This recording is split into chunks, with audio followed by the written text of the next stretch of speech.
Hey everyone, it's Madison Gesiotto coming to you once again with the good news. So we have to jump right into vaccines and drug trials. As you may have already heard, a vaccine may be closer than we think, with some fabulous news coming out.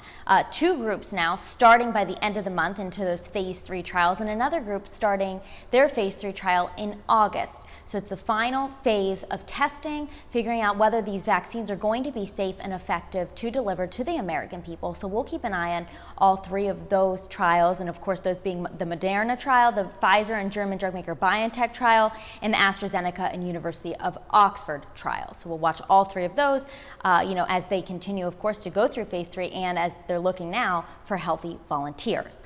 But it's not the only good news we have when it comes to vaccines and treatments. This is an interesting one. It hasn't been published in a peer-reviewed journal yet, but initial trial information is coming out on a Snaregin drug. So it's an inhaled formulation of interferon beta. It's known as SNG-001. And in the initial trial, results showed 79% less risk of developing the disease for patients on this drug, as well as those patients being twice as likely to recover from COVID-19.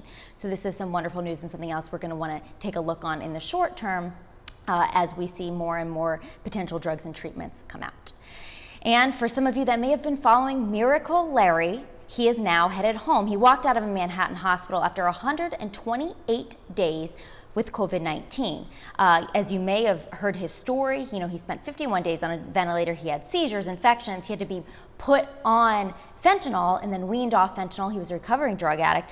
Through it all, Larry vowed to his kids and to his wife that he would not give up. And when he exited that Manhattan hospital, his wife had a beautiful sign saying, "I'll never stop fighting," which was the last thing he had actually said to her. So wonderful, wonderful news for Larry and his incredible family.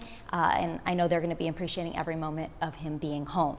And last but not least, some more great news for our four-legged friends. A Maine animal shelter decided to change their policies to make it easier for pets to be adopted. And so with everything going on, they couldn't have people coming in to the shelter like they normally would. So what they did was they put some social distancing and outdoor policies in place.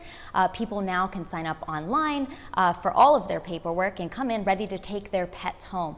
They said a lot of the pets they're now that they have coming in are getting adopted as quick as they're coming in. People are really excited, and one of the women working there says connecting people with a pet is incredibly rewarding, especially during this time. And it's been a very difficult time for so many across our country, but there's always good news, there's always hope, and as always, send any stories that you have, that you see and haven't heard on the mainstream media in to us, and we'll be happy to share them, and we'll be back soon.